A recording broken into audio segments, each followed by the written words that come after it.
All right, episode 4, The Outside. Oh my goodness. We got the girl from Garfunkel and Oates in here playing a much made under, because I think this girl in real life is just adorable. She is super cute. She is super, super attractive to me.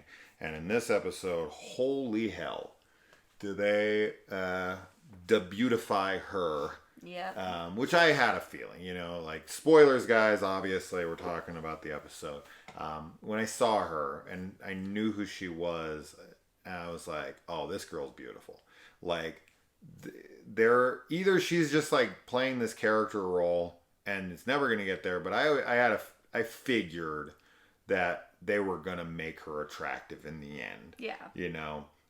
Now we're going to get there as far as our interpretation of it, because I do think that this one is up for interpretation for sure. You can take it at face value or you can interpret it in a different way. But this was directed by the girl who directed A Girl Walks Home Alone at Night, which is fantastic. I was a big, big fan of that film. And also, this was written by one of the writers of Brand New Cherry Flavor, which is a very eccentric, odd show. And this episode is insanely eccentric and odd, and kind of reminded me of a blend between Fargo, right? The two characters, Martin Starr's character and our main girl here, they felt like right out of Fargo. Yeah, they had like Wisconsin accents and everything. So you kind of had that going on, and it also reminded me of Requiem for a Dream, with the mom in that. Yeah. When she's at home and she's losing her mind. I hate it.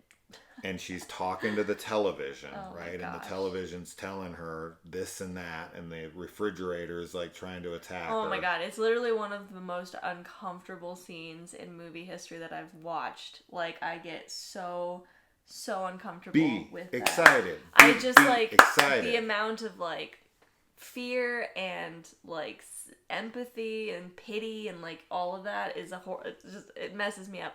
But I do get the reference or the similarities here, but I think that this is a much lighter version of that. Yeah, this is a dark comedy. It's a very, very dark comedy, maybe even unintentionally comedic at times, but yeah. I don't think this episode's ever unintentionally dark, funny. Okay, wasn't sure. Because the main girl, who is in Garfunkel and Oates and is extremely funny. If you haven't seen any of their videos, please watch them. They're super, super funny. She took this role, and they hired her for the comedic tone. Yeah. It does keep it a little more light in a way, but with a lot of darkness, right? And there's a lot of like real dark themes being explored here about superficial behavior and acceptance and bullying and the beauty industry. Yeah, and love, like loving someone for who they are. And all this, and this episode does not go the way that I think people would think it's going to go, or does it? In the interpretation, in the end, we'll get there. But yeah, I mean, I really was a big fan. In fact, I love this. I think this was nuts. I do think this will get a lot of hate from sensitive males who can't seem to enjoy female-centric roles, but who gives a shit about them?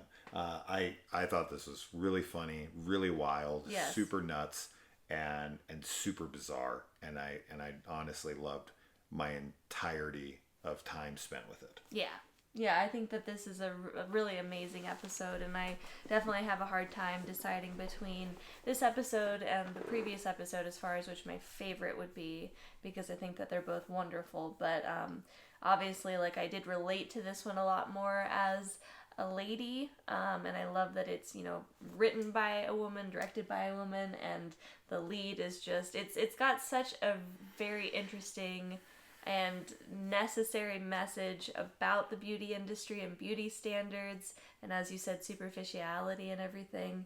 And I love all of it. I think that, because like we start with this character, I guess we can just start talking about the episode, like story-wise. Absolutely. But she is a banker, and her husband works at the police department. He's a police officer, and she's very homely. She's, doesn't wear makeup. She's got this really awful mullet haircut that's like super dated, but she's really cute and very into taxidermy, and her husband just like totally adores her. Yeah. He's so supportive of her. Yeah. And she's very mousy and meek, and then we get like the version of her at home where she's getting the support from her husband, and then when she goes into the bank, she's listening to these women who are like very, very fake Barbie doll, like fake everything. Like they've had a ton of work done. They They're all embody about their everything looks. that people hate, like the stereotypes, the negative stereotypes that are pushed towards women. Yes. These guys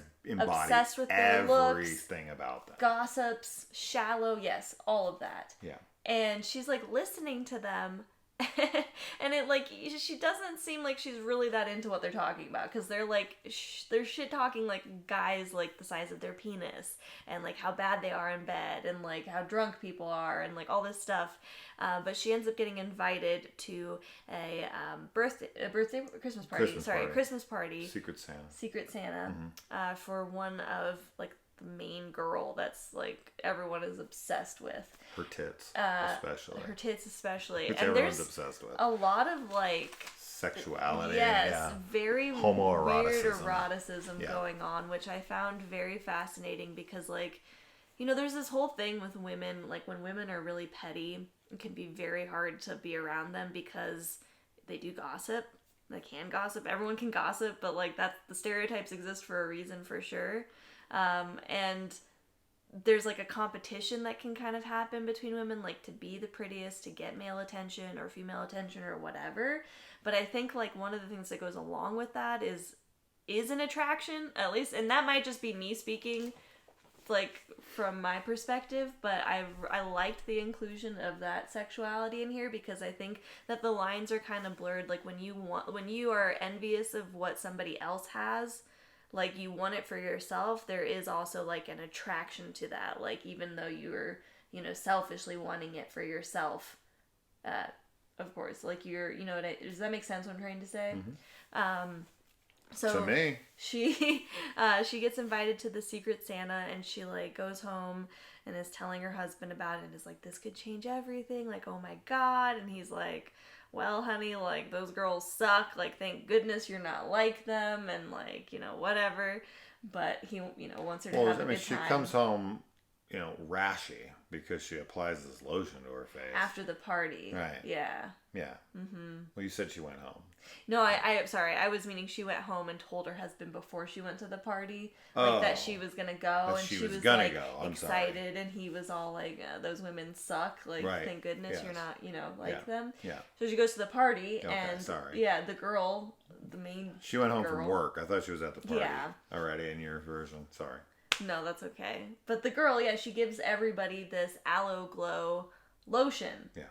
That is like super bougie lotion, and they're all like rubbing it on themselves and are like orgasming while they rub it on themselves, and she like starts to, and her face just totally inflames, and it looks so bad, and she like all of this interaction between her, like we were talking about it a lot through the episode, because like they invite her, they don't like, she doesn't just like show up, like they straight up invite her, like they know she's there, but they also kind of ignore her. Yeah. Like she's on the outside the whole time, like watching them, but they're not being like mean to her. They're just like ignoring that she's there.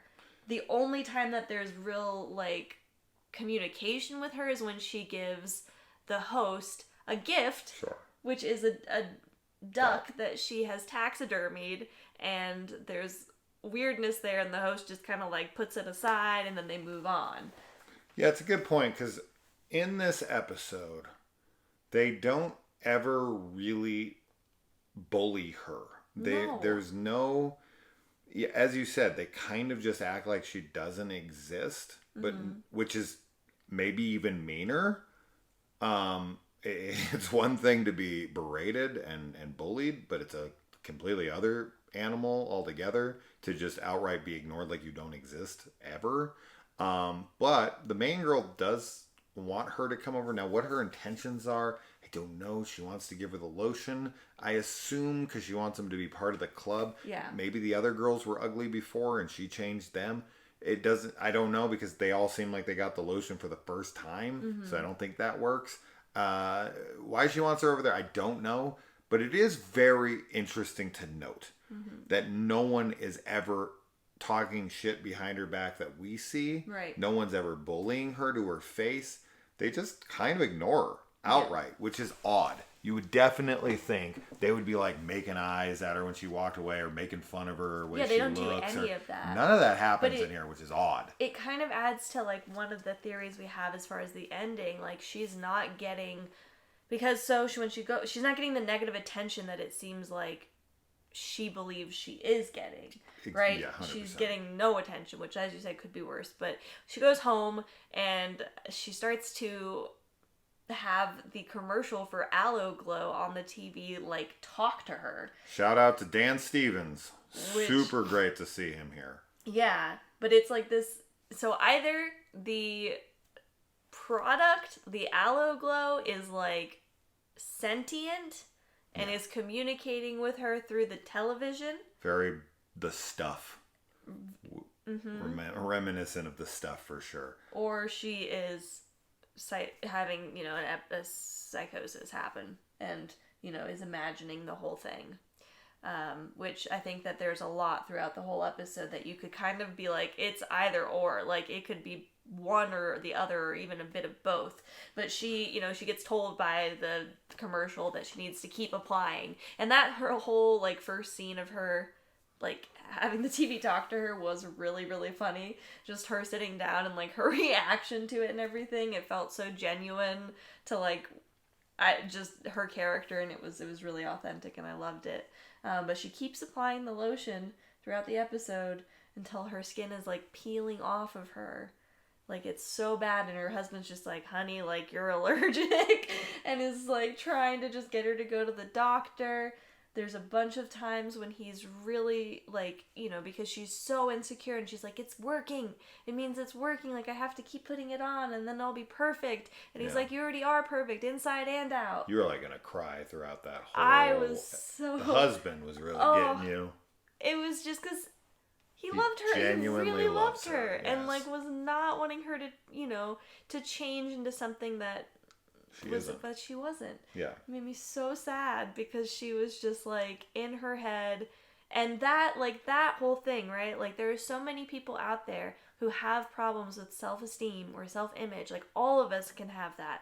But to think, like, you feel so bad about yourself, you think you're ugly, you've got body dysmorphia and all this stuff, but then the people that love you, that really love you in your life, like, they see you as perfect as you are, and that's not to say, like, that, like, obviously everyone wants you to be healthy and everything, but as far as, like, the things you can't change and that aren't, because of an unhealthy lifestyle, people, like, really, they find the beauty in those that they love. Sorry. That's fine. Yeah, no, I agree. It's a really, even though it is darkly comedic and it does have this really eccentric, odd comedic tone to it, it's also extremely sad. And honestly, we had talked before. I keep mentioning it as I'm adding to the list. I think Resurrection was first for me to mention Rebecca Hall's performance as my favorite of the year at that point. Then Mia Goth came out with Pearl, and she took the cake there. And then we watched Sissy, and she got added to that list in, like, the third spot under Rebecca Hall. And now I would add this actress as my third or fourth favorite performance by a female lead in horror this year. I agree. It's just such a memorable character You know, like Angela Bettis's character in Sick Girl or something. Yes. Where it's like, I'm never going to forget this character. This character is like iconic to me now in horror. She's so memorable. As soon as I see her picture, I'm going to be like, oh my God. Yeah. You know, from Cabinet of Curiosity or Cock for short. Isn't that the girl from Cock? Yeah. Yeah, I just, you know, I loved her. I loved her. And I thought her performance was fantastic. Yeah, absolutely. Throughout. And, you know, and there is, of course, a metaphor going on here with taxidermy. Yes. By beautifying the outside while being completely hollow and absent on the inside. Mm-hmm. You know, she is obsessed with doing that to other things and then does it to herself. And she's a shell of who she was. But that shell is beautiful. And that's what she cares about. And she ditches everything that she is and everything that she loves and everything that loves her to personify this image that she has dreamt about for her whole life. And you know, her husband doesn't understand it because he doesn't see her flaw. Which that, you know. I really like that scene too when she's like, you don't get it because you're a man. Like, society doesn't have the same expectations for men's appearance as they do women. Yes. Like, men can look like just the way that they look and nobody bats an eye. But when women wear makeup or when they don't wear makeup and we look different, like, people treat you differently depending on how you look as a woman. If you're pretty and attractive, and I get that it does also apply, like, if you're a very attractive man, like, you can get the same kind of benefits, but I think that it's very, very obvious with women where you get treated based on your appearance alone. And it's something that is very dehumanizing because, you know, as much as you might want to make yourself look however you'd like, you know, pretty or attractive or otherwise, that's not all you are, and that's not all people are. And it's tough, you know, like, you just don't want to be treated like the shell and not the person underneath it too. Well, there's definitely a difference between how image is perceived from a man or a woman. I mean, there's no doubt in my mind about that. You've got actresses in Hollywood who are basically washed up in their 30s, right? Yes. You get the young ones that come in and they stay relevant until a certain age, and then unless they've done like a body of work that's super impressive and they can continue to be like a character actor beyond that, and they don't really get cast in the sexy roles or the wife roles or I shouldn't say wife, but the girlfriend roles, like the Bond girlfriend or whatever, you know, as to where Tom Cruise or whatever, they can stay at the top of their game to their 60s or whatever and still be a sex appeal for an audience to come towards. And then you got women, you know, on the flip side of that with men, you know, you've got dad bods are like a thing it's like popular to like guys that are out of shape. And that's like, yes, there are guys that like women who are not in classic shape. But for the most part, that's not a trending thing that I've ever really seen. That's like a lot of people are like, oh no, man, I really like big women. Like there is a subculture that exists like that, but it's a much smaller pool than this, and women definitely like men as they age much more than men seem to like women as they age. There is a different beauty standard. There's no question in my mind. But yeah, Aloe Glow, Dan Stevens' character is pushing this lotion more than Buffalo Bill is on his victim down in the well. And I also like that there's like this price increase. Yes. You know, it's $200, and then the next time he comes on the TV, it's $300, and it's really nothing. No. It's never really brought up again, but there is a price hike. Yeah. So that almost adds to the validity that it is like real. Yeah. Because why would the price increase? I don't know. Maybe she thinks it's more valuable in her head, so she's increasing it if she's thinking about it in her head. The scene where she stabs her husband in the head is so like muted and kind of just like sudden. It's really off-putting because it's not like the typical, you know, when you listen to a movie with fighting, it's like, you know, all these really loud sound effects, or when someone gets stabbed and it's this big moment in music, and, you know, the stab noise is the Foley artist adds in some grandiose thing. Mm-hmm. This is just this kind of dull thud of just and he's like, you stabbed me in the head.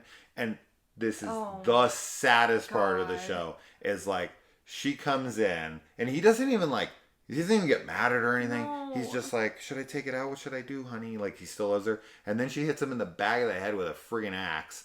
And he doesn't even for a second, even though she's already stabbed him in the head, No. he still doesn't think, oh, my wife couldn't do this. She's like, honey, something fell on me. Oh my God. I was so close to crying at that point. It was so sad. This dude loves his so wife sad. as much as any dude has ever loved his wife in the history of cinema. And she just She tosses him aside so that she can be adored by her superficial other women. bank. Yes.